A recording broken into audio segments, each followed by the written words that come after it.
నమస్తే, నేను Yogita. Welcome to సత్యాగ్రహి. ఈరోజు మన సిటీలో ఏ నలుగురు కలిసినా ఒకటే చర్చ. టీ షాప్ల దగ్గర నుంచి ఐటీ పార్క్ల వరకు, కష్టపడి సంపాదించుకున్న ఇళ్లలో ఉండే సామాన్యుల నుంచి రిటైర్డ్ ఉద్యోగుల వరకు అందరి నోటా వినిపిస్తున్న ఒకే ఒక్క మాట, 22A. ఏంటి 22A? ఒక సామాన్యుడు రాత్రింబవళ్ళు రెక్కలు ముక్కలు చేసుకొని రూపాయి రూపాయి కూడబెట్టి ఒక ఇల్లు కొనుక్కుంటాడు.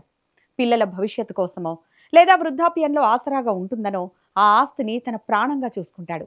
కానీ ఒకరోజు ఉదయాన్నే లేచి చూసేసరికి మీ ఇల్లు నిషేధిత జాబితాలో ఉంది, దీన్ని మీరు అమ్ముకోవడానికి వీల్లేదు, ఎవరికి రిజిస్ట్రేషన్ చేయడానికి వీల్లేదు అని ప్రభుత్వం ఒక బోర్డు తగిలిస్తే ఎలా ఉంటుంది?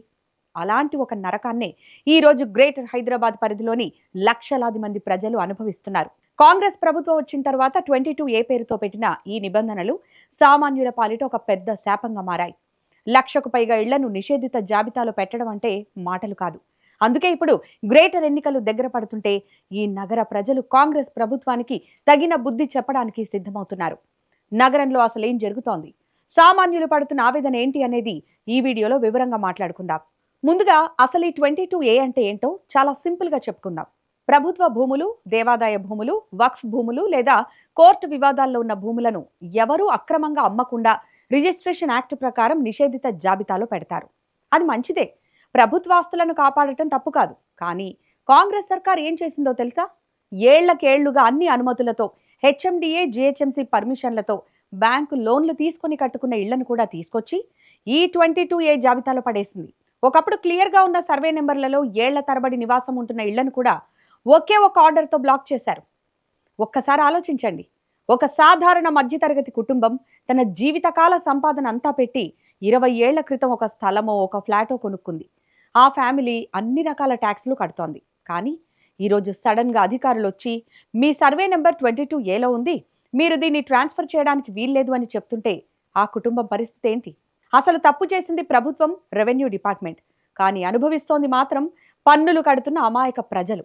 ఈ 22A సమస్య ఎంత దారుణంగా మారిందంటే కొనడానికి వీల్లేదు, అమ్మడానికి వీల్లేదు, చివరికి లీజుకి ఇవ్వడానికి కూడా కుదరదు. మీ ఇంట్లో ఒక అత్యవసర పరిస్థితి వచ్చింది అనుకుందాం. ఇంట్లో పిల్లల పెళ్లిళ్లు చేయాలి, లేదా ఎవరికైనా హఠాత్తుగా పెద్ద జబ్బు చేసి ఆసుపత్రి పాలయ్యారు, లక్షల్లో ఖర్చవుతోంది. మన దగ్గరున్న ఏకైక ఆస్తి మన ఇల్లు. ఆ కష్టకాలంలో ఆ ఆస్తిని కాస్త అమ్ముకొని లేదా తాకట్టు పెట్టి అవసరం తీర్చుకుందామని సబ్ రిజిస్ట్రార్ ఆఫీస్కి వెళితే, సారీ, మీ ఆస్తి 22A జాబితాలో ఉంది, మేం రిజిస్ట్రేషన్ చేయలేం అని చేతులెత్తేస్తున్నారు. ఈ దెబ్బకు బ్యాంకులు ఎవరికీ రుణాలు ఇవ్వడం లేదు. కొందామనుకునే కొనుగోలుదారులు పారిపోతున్నారు.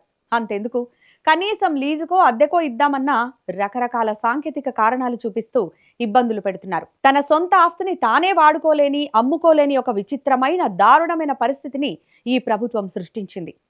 రోజు రోజుకు ఈ సమస్యల వల్ల నగరంలో ఎందరో సామాన్యులు మానసిక వేదన అనుభవిస్తున్నారు. ఇది ఒక్కరిద్దరి సమస్య కాదు. గ్రేటర్ హైదరాబాద్ పరిధిలో ఏకంగా 1,00,000కు పైగా ఇళ్లు, ప్లాట్లు ఈ నిషేధిత జాబితాలో చిక్కుకున్నాయి. కూకట్పల్లి, మియాపూర్, కొండాపూర్, జూబ్లీ హిల్స్, ఎల్బీ నగర్, ఉప్పల్, ఇలా సిటీలోని దాదాపు అన్ని ప్రధాన ప్రాంతాల్లోనూ ఇదే ఏడుపు వినిపిస్తోంది. ఒకవైపు రియల్ ఎస్టేట్ రంగం పడిపోయింది, ఇంకోవైపు కష్టపడి కొనుక్కున్న ఇళ్లకు విలువ లేకుండా పోయింది. మేమేం పాపం చేశామని ప్రజలు రెవెన్యూ ఆఫీసుల చుట్టూ, మీ సేవా కేంద్రాల చుట్టూ తిరుగుతున్నారు. దరఖాస్తులు చేసుకుంటే నెలల తరబడి అప్లికేషన్లు పెండింగ్లోనే ఉంటున్నాయి. కానీ ఒక్క సమస్య కూడా పరిష్కారం కావడం లేదు. ప్రభుత్వం మాత్రం ఏదో కమిటీలు వేశాం, పరిశీలిస్తున్నామని కాలయాపన చేస్తోందే తప్ప సామాన్యుడికి తక్షణ ఉపశమనం ఇవ్వడం లేదు. ఈ అలసత్వం, ఈ బాధ్యత రాహిత్యం చూస్తుంటే ప్రజలకు కడుపు మండిపోతోంది. ఇప్పుడు అసలు విషయానికి వద్దాం. రాబోయే గ్రేటర్ ఎన్నికలు ఈ ప్రభుత్వానికి ఒక రకంగా ప్రజా కోర్టు కాబోతున్నాయి. కాంగ్రెస్ ప్రభుత్వం అధికారంలోకి వచ్చినప్పటి నుంచి సామాన్యుల జీవితాలతో ఆడుకుంటోందనే భావన గ్రేటర్ ప్రజల్లో బలంగా నాటుకుపోయింది. 22A పేరుతో చేసిన ఈ రగడ నగరంలో ఉన్న ప్రతి ఓటరును ప్రభావితం చేస్తోంది. ఏ ఇంటికి వెళ్ళినా ఇదే చర్చ. మా ఇల్లు మమ్మల్ని నమ్ముకోనివ్వని ప్రభుత్వానికి మేమెందుకు ఓటయ్యాలి అని ప్రజలు నిలదీస్తున్నారు. గ్రేటర్ పరిధిలో కాంగ్రెస్ పై తీవ్రమైన వ్యతిరేకత కనిపిస్తోంది. గతంలో ఎన్నడూ లేని విధంగా ప్రతిపక్షాలు, ప్రజా సంఘాలు కూడా ఈ 22A బాధితుల తరఫున పోరాడుతున్నాయి.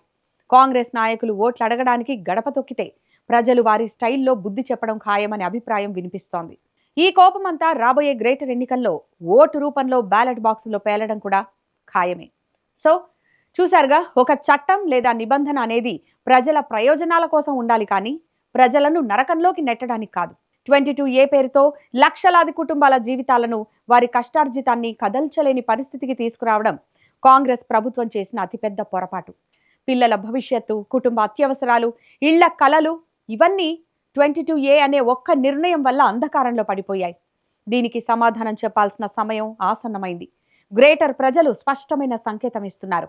తమ ఇళ్లను, తమ జీవితాలను రోడ్డున పడేసిన ప్రభుత్వానికి గ్రేటర్ ఎన్నికల బరిలోనే బుద్ధి చెప్పడానికి సిద్ధంగా ఉన్నారు.